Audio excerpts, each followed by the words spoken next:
Lesley Kelly is a mother of two and a farm girl in Saskatchewan who spent some time in Alberta, and she has a great blog and a great Twitter presence. So I thought I'm going to give her a ring, and we're going to chat with her a little bit just to get a perspective. Oh, there There's she is. Lesley. Hey, Lesley's Hi, here. Lesley. Hi, How are Hi, you? Lesley. I'm good. How are you guys?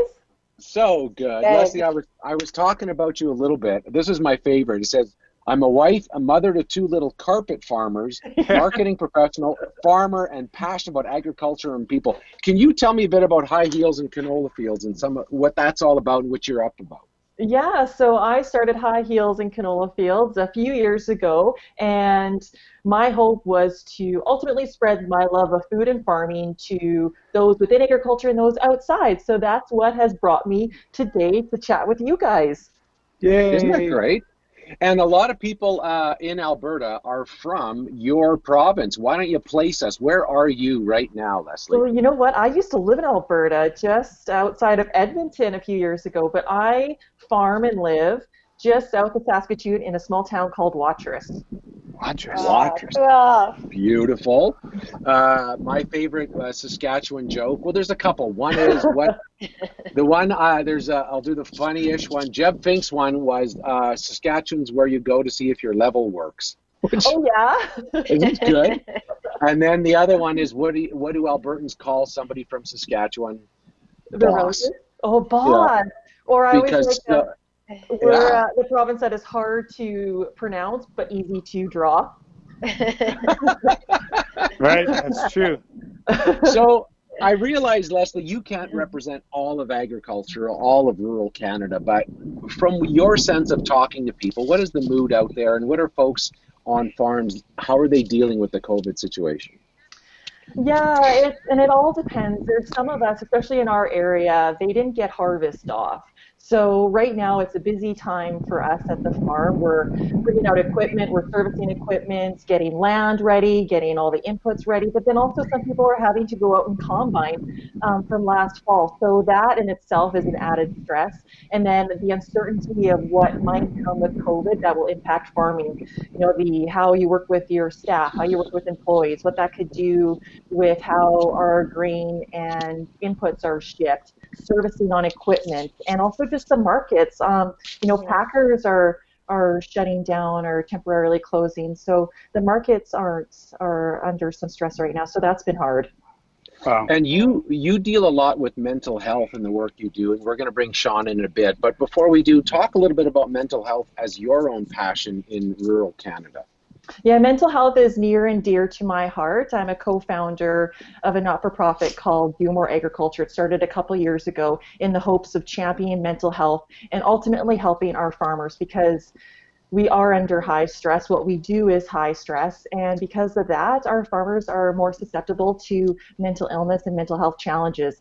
It has personally impacted myself and my husband. He's a farmer, and he's living with anxiety. So we know that through working together, communicating, getting help, reaching out, getting a good support network, that we are able to really help out others on the farm, help out those within our community, and do what we do every day.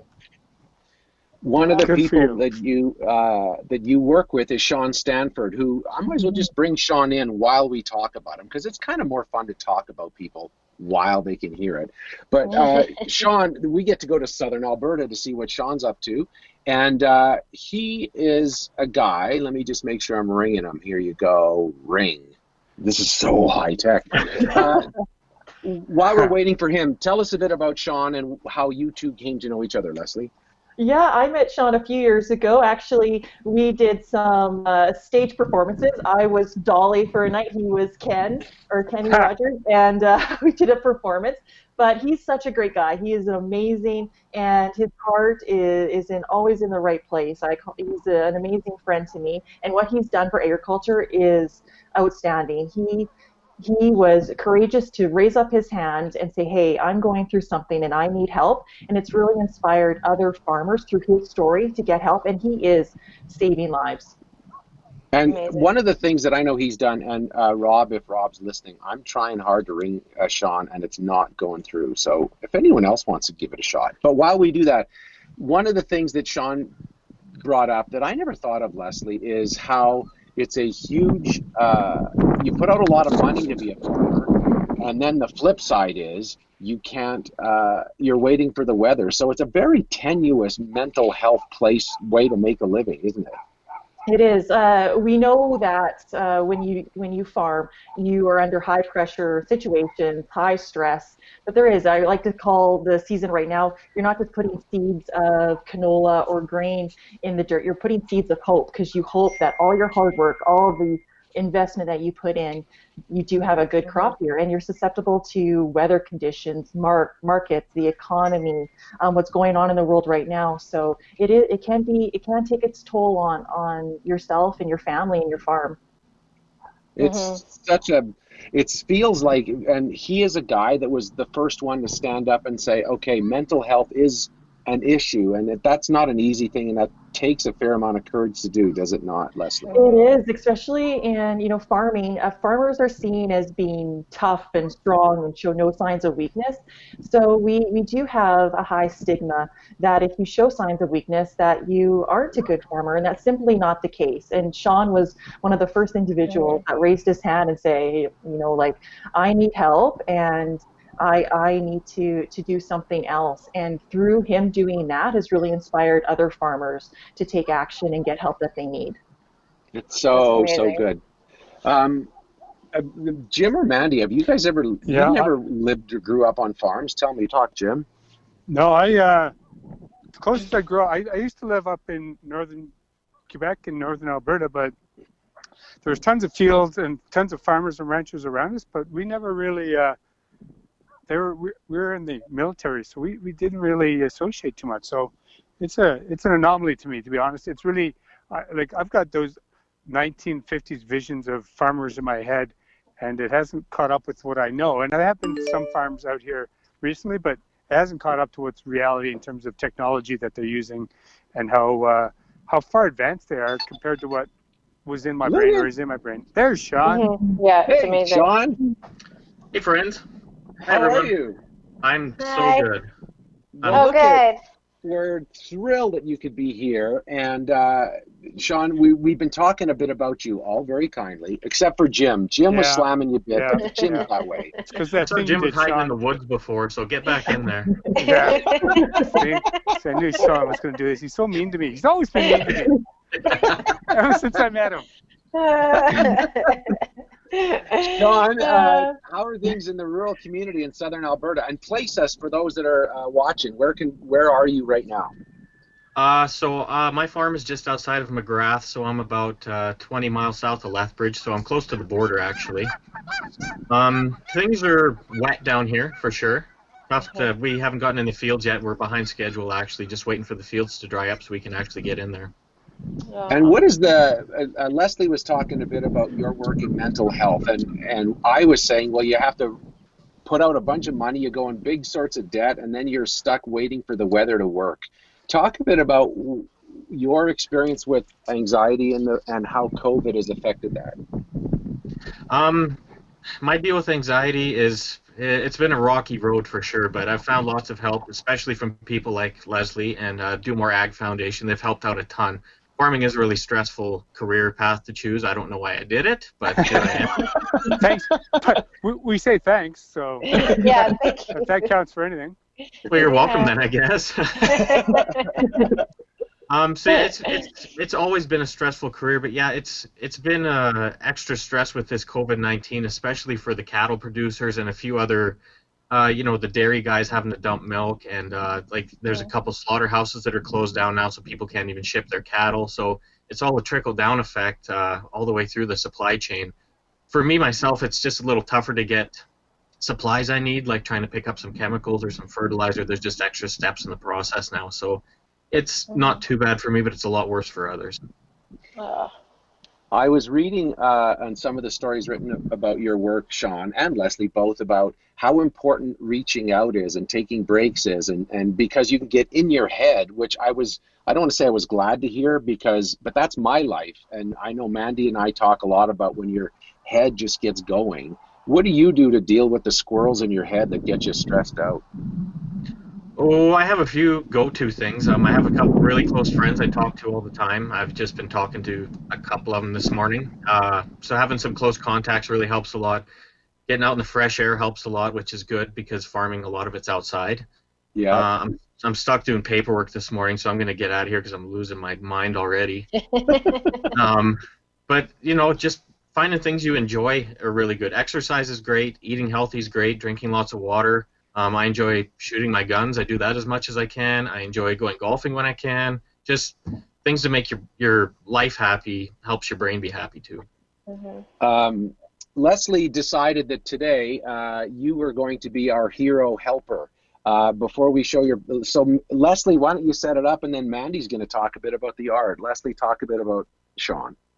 Yeah, I wanted to recognize Sean just for all the things that he has done for agriculture within his community, given the strength and courage for others around him to know that they can get help, that there is hope, and that it does get better. And Sean has been a key component in not only changing people's lives, but saving people's lives. So thank you, Sean, for all the work that you've done.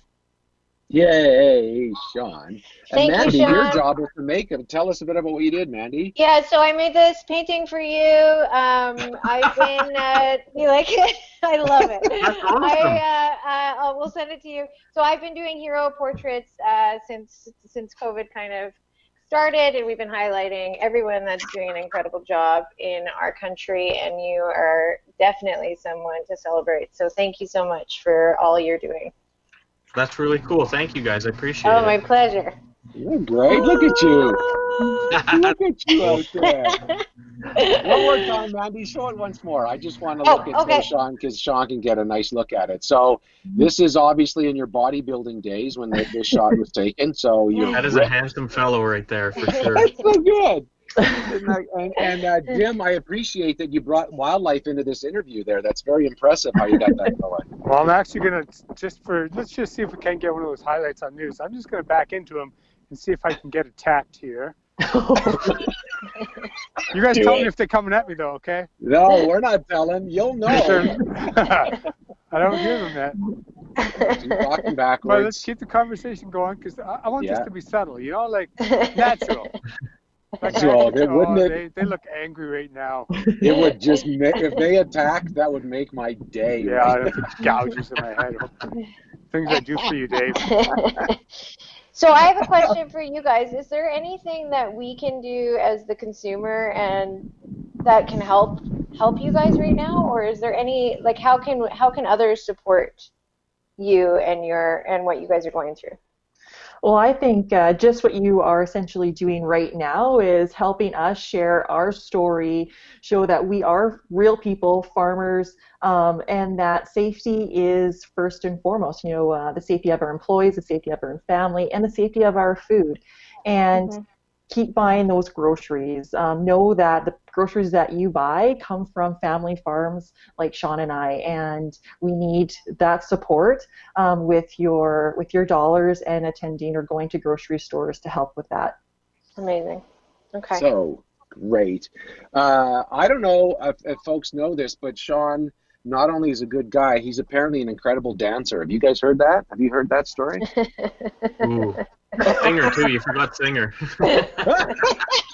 Well, because this is the way our show works. Before we let you go, I want to make sure everyone has your name and if people want to follow you. So, Sean, if people want to follow you or find out what you're talking about, where do they go? Where do they look you up? On Facebook, where we are now, it's Sean Standford. Then on Twitter, it's @TwistedIronFarm. Awesome. Nice. That's an easy way. And Lesley, if people want to follow you and follow really the work you and Sean are spearheading, where can they follow you?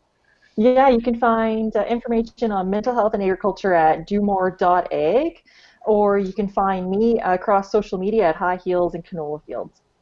which is a Amazing. pretty great high Yeah. yield in canola fields. Come on. It's